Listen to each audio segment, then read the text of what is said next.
Um, George Murray sent me a joke to start today with, and I'm not going to use it, but I'm going to give him credit because it was actually a joke I could have used in church. So that shows proof that the Spirit is moving in his life. Anyway, a teacher was teaching a geography class and spent 2 hours teaching kids how to read maps according to longitude and latitude.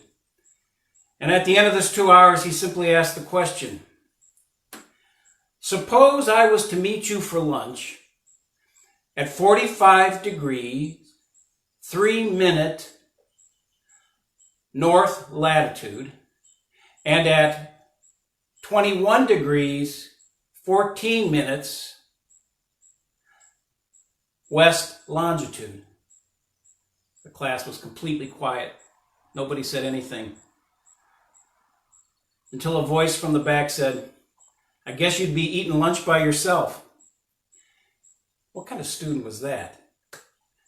Hey, by the way, since we're talking about food today, do you know what happens if you eat way too much alphabet soup? A large vowel movement. All right, now that was bad. That was beyond the pale. So this morning we're talking about food. And the food we're talking about happens when Jesus feeds over 5,000 people. Most of you have heard this parable or this story. Jesus has just found out that his mentor, John the Baptist, has been murdered by Herod.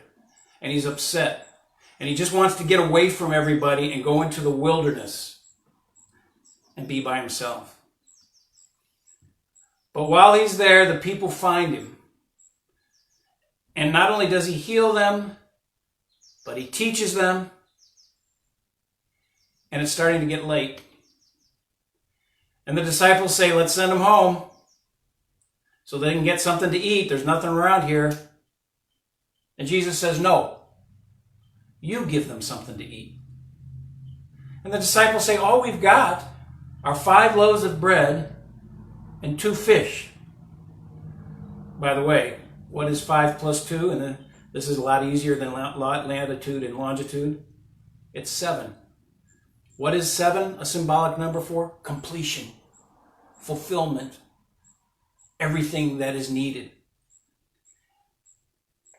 And so Jesus says, all right, tell the people to sit down. So everybody sits in the grass. And he says, bring me the loaves and the fish. And he holds them up and he blesses them. And then he says to his disciples, you take it to the people. And the disciples take it out to the people, and there is so much left over that 12 baskets of scraps are left. Again, what is 12? It's the other number of completion, fulfillment, everything that is needed. It's a symbolic number that means that. There's enough for everyone. There is abundance. And the people go home with a full belly. One thing you need to know about this healing miracle story is that this is the only miracle story in the New Testament that appears in all 4 Gospels. Matthew, Mark, Luke, and John all have it. It's the only one. There are no other healing stories in every one. So what does that tell us? That tells us this story had an important, deeper meaning. It had an important metaphoric meaning that said something about what it means to be a follower of Jesus. It's up to us today, 2,000 years later, to try to understand what was it trying to say. This week, I happened upon an article about a woman named Deanna Thompson. Deanna was a 42-year-old teacher who was diagnosed with stage 4 breast cancer. And she said at the moment she heard this diagnosis, a diagnosis in which they told her she probably was not going to live more than a couple of months, her whole life changed. Everything was turned upside down. She said she started treatments and she was so weak, but she still went and taught her class because she thought it would be the last time she'd be able to teach.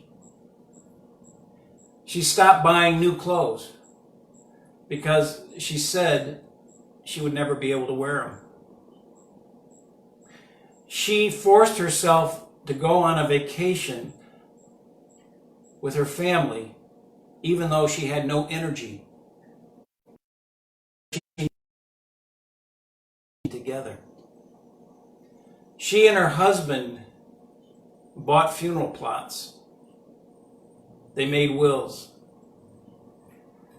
Her whole life was turned upside down. She was in the wilderness.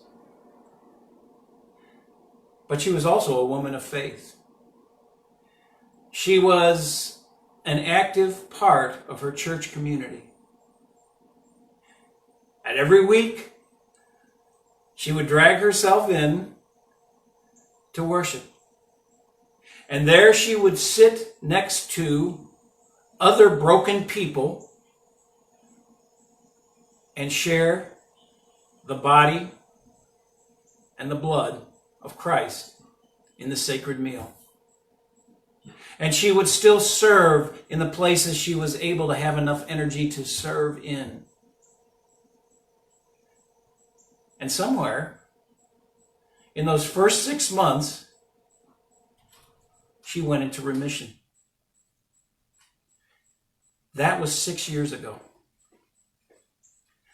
6 years ago, everything changed.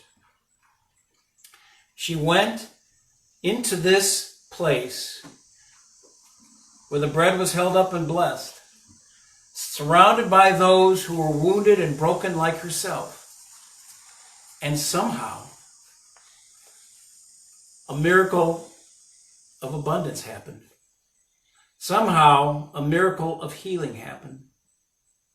Somehow, a miracle of wholeness happened. Somehow, fishes and bread multiplied. And now she says her life is just completely filled with gratitude. And then she had this great line. She said at that point, church became a place I went when I couldn't go anymore. Church was a place people go when they couldn't keep going. That's what this story is about. It's about somehow finding abundance in the heart of God when it looks like scarcity all around, when you're in the wilderness.